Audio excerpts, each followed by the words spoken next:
Assalamualaikum students, welcome back to my new lecture about zones of OT। आज हम जानेंगे OT के Jones के बारे में। जो एरिया पढ़े थे हमने पिछले वाले वीडियो में, वहाँ वो डिस्क्रिप्शन भी और जो इसके प्रैक्टिकल डिमॉन्स्ट्रेशन हुई थी उनके बारे में हमने पूरी डिटेल जानी है। आज हम जानेंगे उन्हीं जो एरियाज़ हैं वो डिफरेंट जोन्स में डिवाइड किए जाते हैं और इन जोन्स में इन जोन्स को OT जोन्स बोलते हैं और ये 4 जोन्स हैं OT के। जो ये जोन्स हैं, ये है पहला वाला जो है वो प्रोटेक्टिव जोन, और दूसरा जो है क्लीन जोन, तीसरा जो है स्ट्राइल जोन और फोर्थ वन जो है डिस्पोजल जोन। जो ये प्रोटेक्टिव जोन है पहला वाला, इसमें आते हैं ये जो हॉस्पिटल के बाकी जो एरिया होता है ये उसको सेपरेट करते हैं OT एरिया से। यानी कि जो हॉस्पिटल के बाकी एरियाज हो गए वो इस OT से सेपरेट ये जोन करेगा। इसको बोलते हैं प्रोटेक्टिव जोन और इसको ट्रांजिशन जोन भी बोलते हैं। यहाँ तक बाकी जो भी ये अटेंडेंट है वो यहाँ तक अलाउ है और इसके बाद अलाउ नहीं है। इस रूम में पेशेंट के साथ कोई भी होगा अटेंडेंट, वो यहाँ तक अलाउ है, इसके बाद अलाउ नहीं है। और इस जोन में जो प्रोटेक्टिव जोन में, इसमें पेशेंट इन होता है और इसी के थ्रू फिर जाता है वो पेशेंट अंदर OT में। और पहला जो ये प्रोटेक्टिव जोन है इसमें आता है होल्डिंग एरिया।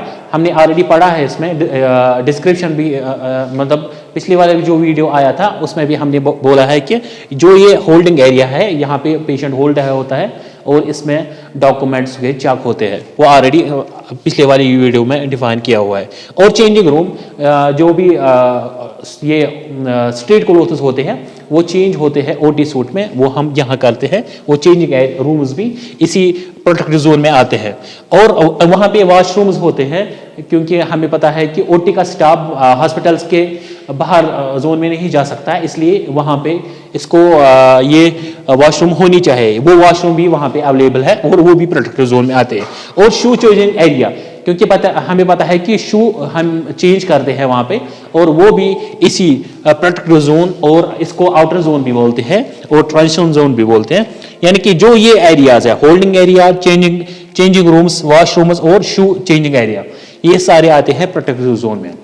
ये था पहला वाला जोन। और दूसरा जोन है वो है क्लीन जोन। यहाँ पे किसी को भी जो भी हॉस्पिटल का जो भी स्टाफ होगा OT स्टाफ से बिल्कुल यहाँ पे OT स्टाफ अलाउ है और बाकी के हॉस्पिटल का कोई भी स्टाफ यहाँ पे अलाउ नहीं है।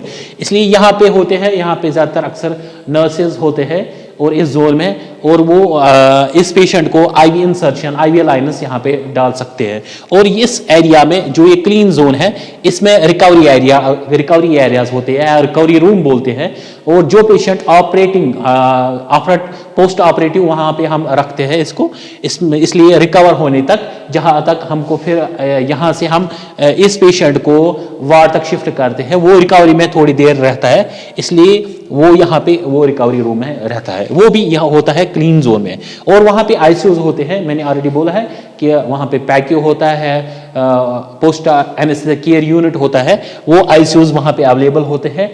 वो अलग अलग डिपार्टमेंट के अलग रिलेटेड है, पोस्ट ऑपरेटिव ICUs होते हैं वहाँ पे। और डॉक्टर्स रूम, क्योंकि डॉक्टर्स को रेस्ट करना, कोई भी नाइट ड्यूटी में, इसमें OT में उसको काम करना पड़ता है या सर्जरीज करनी पड़ती है, वहाँ पे डॉक्टर्स को रूम्स अवेलेबल होते हैं, वो भी इसी क्लीन जोन में होते हैं। स्टाफ रूम्स, जो OT का स्टाफ होगा वहाँ पे उसको स्टाफ रूम्स अलाउ है। वहाँ पे स्टाफ को, चाहे वो नर्सिंग स्टाफ हो या थिएटर स्टाफ हो, बाकी वहाँ पे रूम्स अवेलेबल होते हैं इसी क्लीन जोन में। और इसमें एक और स्टोर रूम्स होते हैं, क्योंकि जो स्टरलाइज डिपार्टमेंट में जो भी इंस्ट्रूमेंट्स आते हैं और जो इंस्ट्रूमेंट्स OT में यूज होते हैं फिर सर्जरी में, वो यहाँ पे स्टोर रहता है। और इसी रूम में, इसको बोलते हैं स्टोर रूम, वो भी क्लीन जोन में आता है। और नेक्स्ट जो भी प्लास्टर हम करते हैं, प्लास्टर ऑफ पैरिस वो करते हैं, वो यहाँ पे अवेलेबल होता है रूम, उसको बोलते हैं प्लास्टर रूम, वो भी क्लीन जोन में अवेलेबल होता है। ये था हमारा क्लीन जोन। अब जो नेक्स्ट थर्ड वन जोन है वो है स्ट्रायल जोन। ये टोटली स्ट्रायल जोन में यहाँ पे सिर्फ वही अलाउ है जहाँ पे सिर्फ सर्जरी के रिलेटेड जो भी होगा वो यहाँ पे अलाउ है। यहाँ पे इस रूम में हम ज्यादातर जो भी चीजें करते हैं वो अंडर स्ट्राइल टेक्निक्स में करते हैं, इसलिए यहाँ पे जो भी होगा वो ऑपरेटिंग रूम है। क्योंकि ऑपरेटिंग रूम वो मेन रूम है जहां पे सर्जरीज होती है, वो स्टेराइल जोन में आता है, स्टेराइल एरिया में होता है। और इसमें होता है स्क्रब रूम, क्योंकि हमें पता है हमें स्क्रब करना होता है सर्जरीज में, और वो सर्जरीज में स्क्रब करने के लिए एक और रूम होता है जहां पे स्क्रब स्टेशंस होते हैं, वो भी यहाँ होता है स्टेराइल जोन में। और एनेस्थीसिया इंडक्शन रूम, ये एनेस्थीसिया इंडक्शन रूम इसलिए बना होता है क्योंकि वहां पे पहले हम करते हैं किसी पेशेंट को टाइम सेव करने के लिए हम पहले ही एनेस्थीसिया देते हैं एक और रूम में, ताकि वहां से वो डायरेक्टली फिर ओटी में डायरेक्टली इंटुबेट करके चला जाता है, और वो रूम होता है वही स्टेराइल जोन में, उसको बोलते हैं एनेस्थीसिया इंडक्शन रूम। वहां पे हम पहले इसको एनेस्थीसिया देते हैं।